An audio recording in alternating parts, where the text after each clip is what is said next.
السلام علیکم، آپ دیکھ رہے ہیں کے نیوز ایچ ڈی۔ میں ہوں حارث علی شاہ گیلانی۔ چلتے ہیں آج کی اہم خبروں کی طرف۔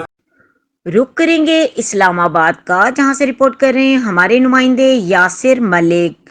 ضلع رحیم یار خان غربت کا مارا شخص پچھلے 5 سال سے شہر اقتدار اسلام آباد میں اپنے 5 معصوم بچوں کے ساتھ زندگی کٹھن دن انتہائی مشکلات سے کھلے آسمان تلے سردی گرمی میں گزارنے پر مجبور۔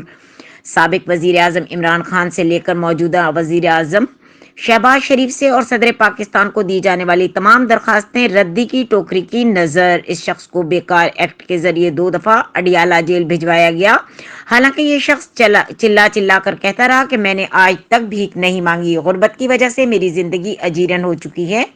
میں پاکستان کا شہری ہوں، میرا قانونی اور آئینی حق ہے کہ مجھے سہولیات دی جائیں۔ میری آنکھوں کے سامنے میری بیوی تڑپ تڑپ کر اس دنیا سے چل بسی، میری جیب میں پیسے نہیں تھے، کسی نے بھی شہر اقتدار میں میری مدد نہیں کی۔ بچوں کے دودھ اور ان کی بھوک مٹانے کے لیے مخیر حضرات کے لگائے گئے لنگر خانوں سے کھانا جمع کرتا ہوں۔ میرے شہر اقتدار کے باسیوں سے اپیل ہے کہ میرے روزگار کا بندوبست کیا جائے یا مجھے ایک رکشہ لے کر دے دیا جائے تاکہ میں حلال کی روزی کما سکوں۔ موجودہ حکومت اور اپوزیشن کرسی کی رساکشی میں اپنی عوام اور ملک کو مکمل طور پر بھول چکی ہے، جس سے عوام کے دکھوں میں دن بدن اضافہ ہو رہا ہے۔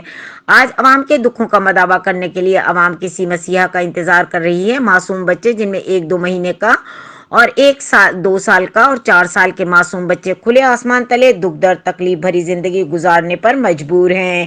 ہمارے معاشرے کے ذمہ دار لوگ، حکمران، سیاسی نمائندے، سماجی نمائندے، آپ نے آنکھیں کام کب کھولیں گے جب انہیں یہ دکھ تکلیف اور درد دکھائی اور سنائی دے گا؟